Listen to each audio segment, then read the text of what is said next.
ॐ शुक्लाम्बरधरं विष्णुं शशिवर्णं चतुर्भुजं प्रसन्नवदनं ध्यायेत् सर्वविघ्नोपशान्तये।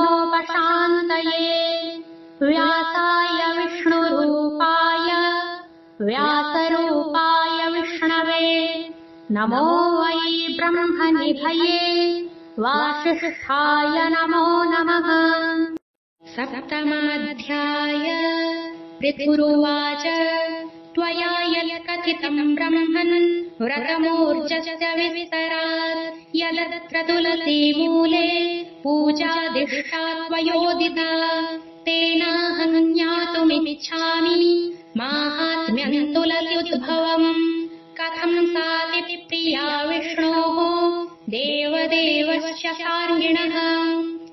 नारद वाक्य कर्णे शुणी कार्तिक धर्म मने गुणी श्री एकादशी व्रत रीति जानिबे जहु तपति तुलसी महिमा कथने शुणी संशय राजा मने नारद मुख चाहि भणी भूमुनि असंभव वाणी किं कार्तिक उद्यापन तुलसी मूले दीपदान विशेष तुलसी सेवने असंख्य धर्म दीपदाने एडे प्रसिद्ध वृक्ष जहु पूर्वे से उपजिला कहूं से कथा कह मुनिवर शुणी संशय जाऊ दूर पृथु वचने देव ऋषि बोलते शुण मनुबंशी तुलसी वृक्ष जहु जात कहिबा तहि रचरित देव जे पुरा सत्य जुगे विविध संवत्सर जोगे मघवा नामे सुरपति संगरे घेनी बृहस्पति बहुत संपद विभारे गले जे कपिलासपुरे ईश्वर दर्शन आसे इंद्र प्रवेश कपिलासे देखिले गिरिवर शोभा धवल ज्योति तार प्रभा शुद्ध स्फटिक गिरिवर विविध मणि रत्नसार कनक आदि अष्टधातु विराजे ज्ञान गुण हेतु विविध वनस्पति माने नव पल्लव अनुक्षणे पुष्पमंडित तरुवरे अमृत तुल्य फल धरे वृक्षंग मूले हेब वेदी सुनंदा नामे बहे नदी शुद्ध शीतल परिमल सर्वदा स्रवी बहे जल कमल कुमुद नीलेन्द्री पुष्पे सुंदर दिशे नदी सारस गण जुथे जुथे जन्हे विबुधे स्वर्ग पथे तीरे बसंती सिद्ध गण ध्याने चिंतन्ति नारायण केवल जोगी शिव पादे मन निवेशी अप्रमादे सहस्र सहस्र अछंती देखि आनंद सचिपति सेवने जेते पशु जीवे निर्भये विहरन्ति सर्वे रूपे दिशन्ति दिव्य शोभा सबुरी देहे शिव प्रभा करिणी जुथे मत्त गज वहन्ति ऐरावत तेज वने चरन्ति कामधेनु शरद शशि प्रायतनु मृग शार्दूल सिंह ससा केहि काहाकु नाही हिंसा सर्वे भक्षन्ति पत्र फल पीई नर्मदा नदी जल सुकृतवन्त सर्वजीवे ज्ञाने निर्गुण मति सर्वे शिव आश्रमे महातेज देखि विचारे देवराज ईश्वर संपदर मूल्य तिनि भुवने नाही तुल्य वन पर्वत एड़े शोभा किबा सुंदर सुर प्रभा केमन्ते देखिबा लोचने बुझिबा शंकर दर्शने एते विचारे तहु चले ईश्वर सिंह द्वारे मिले बासव मन जानी द्वारे बसिले तुळ पाणी बासव गर्भ विनाशने शिव विचार कले मने निज स्वरूप गोप्य करी माया मनुष्य रूप धरी जरा अवस्था तनु क्षीण मलिन वस्त्र वेशहीन अधोबदने द्वारे बसी इंद्रता सन्निधे प्रवेशी हे वृद्ध नर पुछु तोते द्वारे बसी कि निमंते काले तो प्राय तनु देखी तुकी भिक्षुक निरीमाखी जाचक वृत्ते अछु आसी किय बासिब पुरवासी जेबे शंकर गण तुही कह ईश्वर छन्ति काहि आम्भे अमर पुर राजा देखिबु शंकर गिरिजा केमन्ते शोभा शिवपुर ईश्वर संपद व्यवहार दीक्षित करी अछु साथ जहा पचारू कह वृद्ध हेमंत वास्तव वचने शिव हरन्ति मने मने इंद्रंकु न देले उत्तर पुणी पुछई सुनासिर कितु बधिर जड़ जन पुछिले न कहु वचन आम्भे अमर पुर राजा देखिबु शंकर गिरिजा तू क्यों गर्वे बसिअछु कथा न कहू आम्हे पुछु हेमंत बास्तव वचने शंकर कर्क सलोचने इंद्रଙ୍କୁ चाहि मने कोपी किंचिते ओष्ठे दंत चापी देखि सक्रोधे सुरपति घेनिले कुली ससपति राजस गुणे सचिनाहा रुद्रଙ୍କୁ प्रहारिले ताहा से वज्र रुद्र कंठे पड़ी सुभिला जेन्हे खड़खड़ी अंगे न भेदी देवसर उपुड़ी पड़िला भूमिर ईश्वर कंठे वज्र बाजी अनल जात हेला गर्जी कंठ दिसिला कृष्ण वर्ण निज स्वरूपे त्रिलोचन बास्तव आगे हेले उभा विराजे अंग ज्योति प्रभा मणिकुंडल फणिहार देखि कंपई सुनासिर अनल तेजे भय पाई लुझिला गुरु पछे जाई इंद्र रक्षणे बृहस्पति शिवଙ୍କୁ चाहि कले स्तुति बृहस्पति उवाच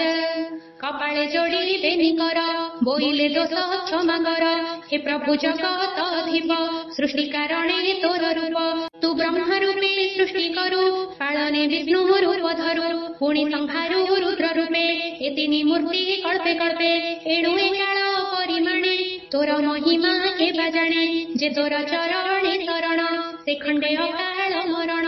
अशेष विपत्ति रुदरे जे नित्य तव नाम धरे तू देव देव महादेव सर्वमंगल सदाशिव प्राणिक सुगति दायक नमो नमस्ते श्रीरंभक अंध करिपु त्रिपुरारी नमो विरूप रूपधारी तोर महिमा अगोचर काहु जानिब पुरंदर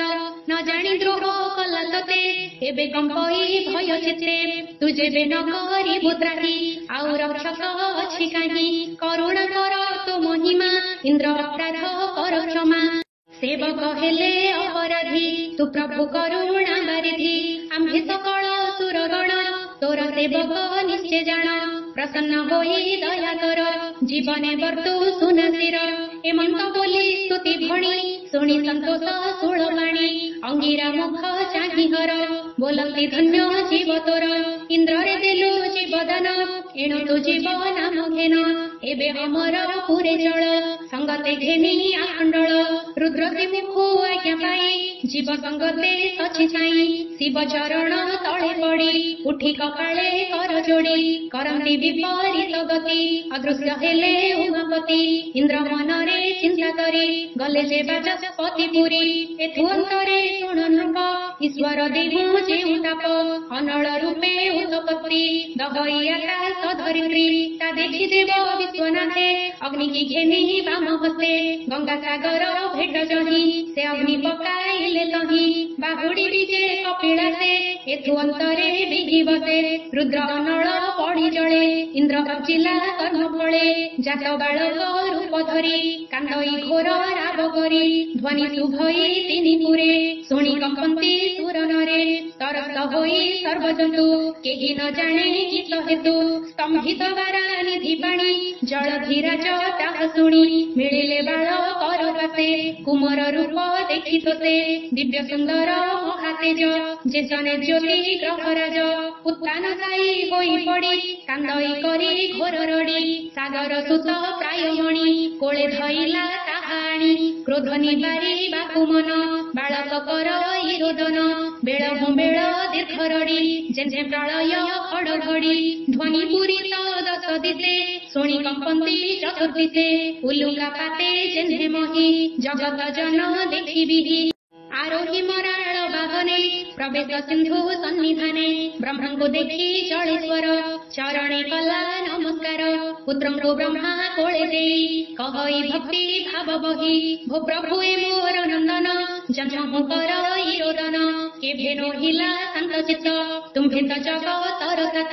ए पुत्र क्रोध शांत कर प्रसन्न होई दियो वर मुदुंभ चरण रे दास पुत्र कर मो संतोष सागर वाक्ये पद्मजोनि बालक प्रति दया घेनी बोइले क्रोध शांत कर जुबा अवस्था हेउ तोर संसारे भुव महाराजा सकल लोके पाओ पूजा इच्छारे भोग कर मही तोते जिणंता नहु केहि जळु जे हेलु अवतार नाम तो हेउ जळंधर हेमन्ते विहि वाक्यबोध कुमार शान्ति कला क्रोध जुवा शरीर तत्क्षणे नमई विधाता चरणे कपाळे जोड़ी बेनी कर बोलई शुण वेदवर तुम्भ माने से एक जणे मते समर्पी मंत्रीपणे से मते कहू राजनीति जेबे प्रसन्न वेदपति सागर सुत वाक्य विधि चिंतिले सुख मुनि तहि तक्षणे ब्रह्मांक अग्रत आसी मिलिले भृगुसुत चरणे कले नमस्कार कल्याण करी वेदवर बोलंती शुण सुप्रजति तुझे सकल गुणी ख्याति सिंधु सुत तू जलंधर मध्य मंडले राजाकर मंत्री तु थिबु ए हातुले एमंत कहि विधि गले ब्रह्मालोकरे परदेश नमई महादेव दास एणु ब्रह्मा उत्पत्ति जहु तांक चरणे चित्त रहु। इति श्री पद्मपुराणे उत्तरखंडे कार्तिक महात्म्ये जलंधर उत्पत्ति कथने ब्रह्मा वरदाने नाम सप्तमोऽध्यायः।